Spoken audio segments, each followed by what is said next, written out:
Selamat sore saudara-saudaraku dalam kasih Tuhan Yesus Kristus. Di minggu-minggu Advent ini, di sore ini kita masuk dalam ibadah kita. Mari kita siapkan hati kita. Untuk itu saya ajak kita bernyanyi Kidung Jemaat nomor 87, Gapuramu Lapangkanlah.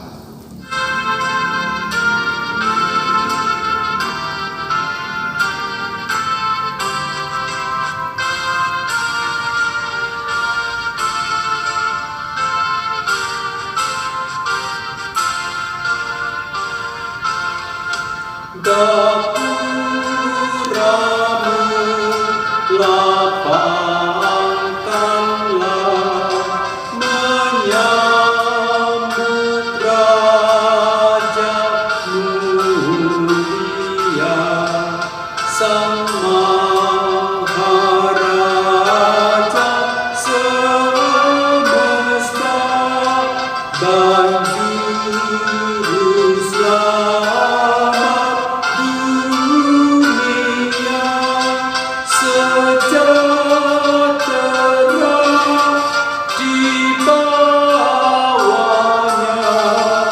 dengan meriah nyanyilah, terpuji penebus,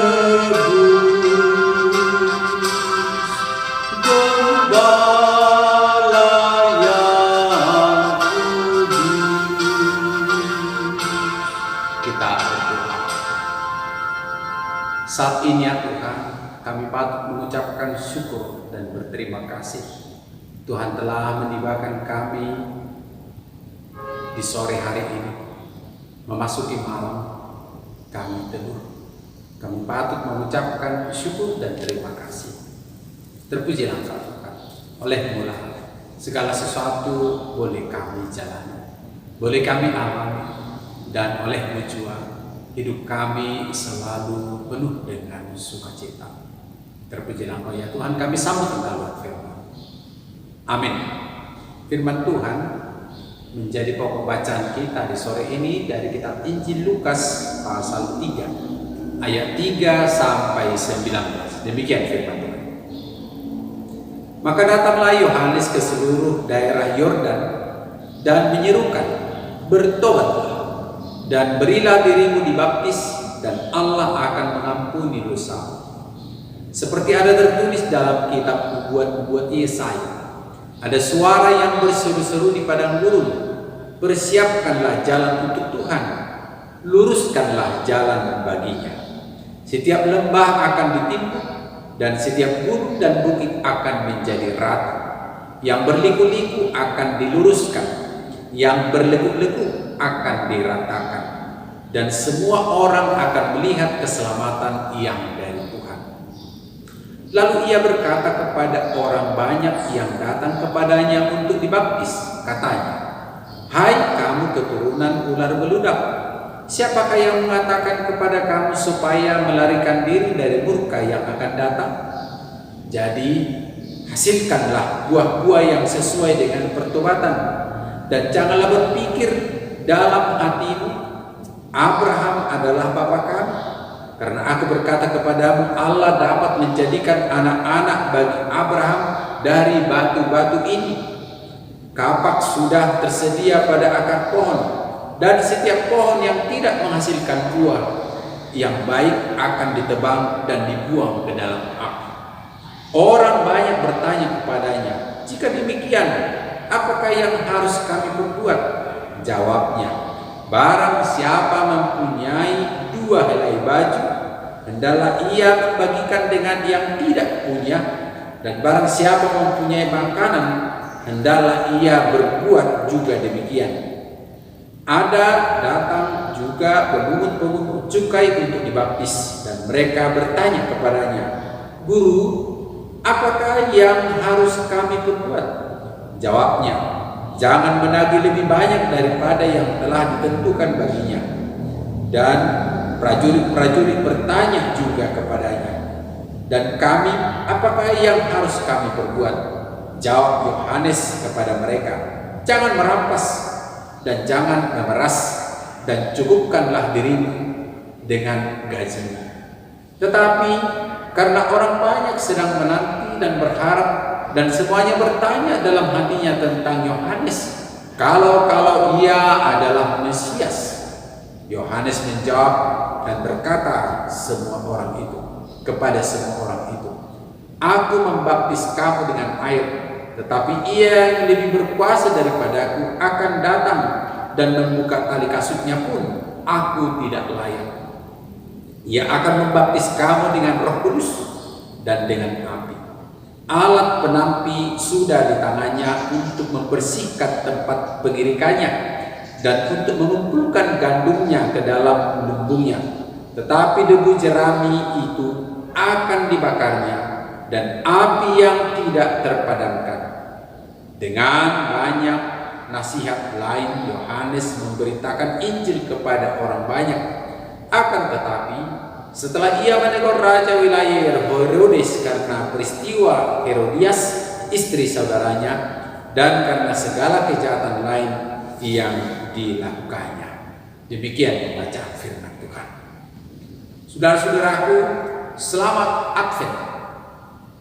Dengan lilin yang 3 ini, kita sedang masuk dalam minggu Advent.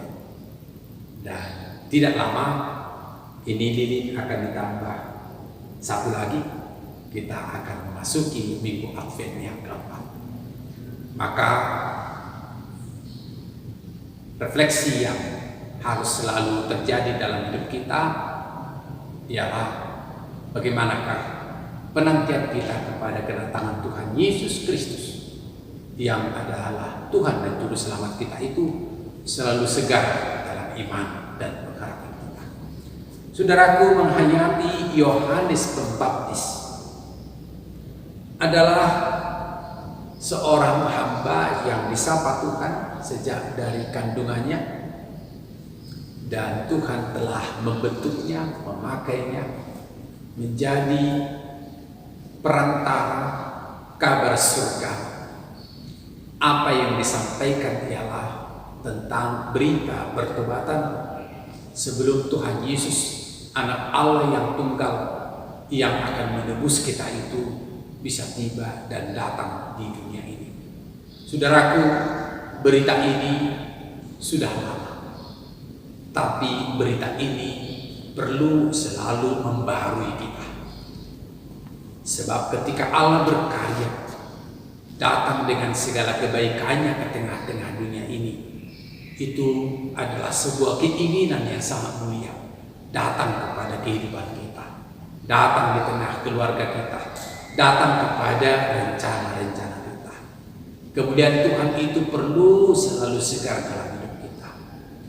Tentu ada hal-hal yang sangat penting di sana ketika nanti ini kita baca. Betapa dalamnya makna dan arti berita persiapan orang yang akan menerima Kristus. Catatan yang sangat besar yang dikumandangkan oleh Yohanes Pembaptis ialah hal pertobatan. Bertobatlah. Berita ini telah lama juga diwarisi. Ketika kita baca tadi, ialah dari kitab Yesaya, tertulis dalam kitab nubuatan Yesaya. Kalau kita perhatikan dalam Alkitab kita, itu tertulis dalam Yesaya 40, diawali dari ayat yang ketiga dan seterusnya. Cukup lama, saudara-saudara. Nah, ketika ini diberitakan Yohanes, tentu yang lain juga waktu itu mendengarnya, ini kan sudah diberitakan. Nah, maka kita juga bisa menghayati seperti ini. Ini kan sudah pernah dibacakan. Tetapi yang inti di sana ialah kita perlu pendengar yang jernih, yang cerdas, yang baik, yang selalu memuji Tuhan. Yang kedua ialah apakah artinya kalau ini kita dengarkan. Saudara-saudaraku, hidup semua orang adalah hidup yang selalu diperhadapkan dengan keadaan. Maka kurang lebih seperti Yohanes mengatakan ini, ketika dunia, ketika warga masyarakat, ketika orang-orang hiruk pikuk dengan segala persoalannya, Maka dengan seruan bertobatlah, firman Tuhan ini perlu mendapat tempat di hati setiap orang yang mendengarkan. Firman Tuhan ini perlu masuk ke tengah-tengah persekutuan gereja, warga gereja, di rumah dan pekerjaan. Dan berita pertobatan ini menjadi sangat penting manakala kita menghayati dengan jujur, jangan-jangan kita telah jauh dari Tuhan, telah menyimpang dari jalan Tuhan. Oleh karena itu Tuhan ingin merebut kita, Tuhan ingin merangkul kita menjadi harta miliknya untuk menjadi pewaris surga. Saudara-saudaraku, maka hari ini pun sepanjang satu hari telah kita lalui, perlu kita hayati di rumah dalam persekutuan kita. Betapa Tuhan mencintai saudara, betapa Tuhan mencintai kita. Sekalipun mungkin ada kerumitan yang sangat nyata, rumit karena masalah-masalah kehidupan, masalah ekonomi, masalah sakit, masalah kehidupan yang sedang melanda dunia ini sekarang. Dan kondisi kita di Bengkulu ini oleh pihak gugus tugas COVID-19 kita masuk dalam zona merah. Mari saudaraku, berita pertobatan ini adalah berita kelengkapan hidup yang selalu berbenah, setia, taat pada protokol yang baik, dan yakinlah ini kelengkapan yang harus kita yakini dari Tuhan, menjagai kita, memperlengkapi kita. Kedatangannya tidak ada yang bisa menentang. Kita tetap akan mengumandangkan Kristus Juru Selamat kita.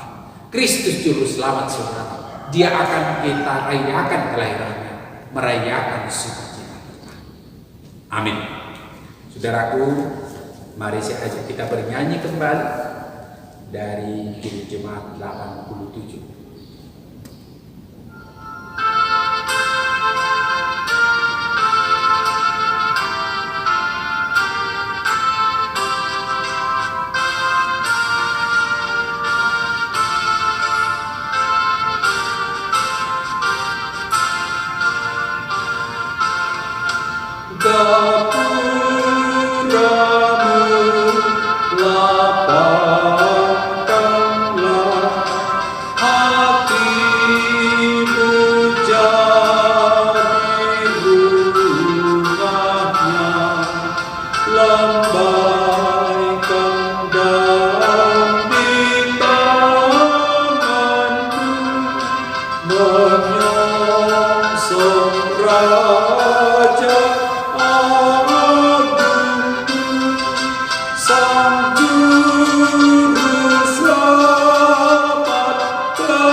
Bapa di surga yang kami sapa, dalam nama Tuhan Yesus Kristus Juru Selamat kami. Terima kasih Bapa atas berita pertobatan yang telah menyapa kami, agar kami selalu sempurna layak datang di hadapan Tuhan. Kami sadari Tuhan, menerima sabda firman-Mu mengetuk kami, menyadarkan kami pun sering luput, sering lalai, sering meninggalkan jalan-jalan Tuhan.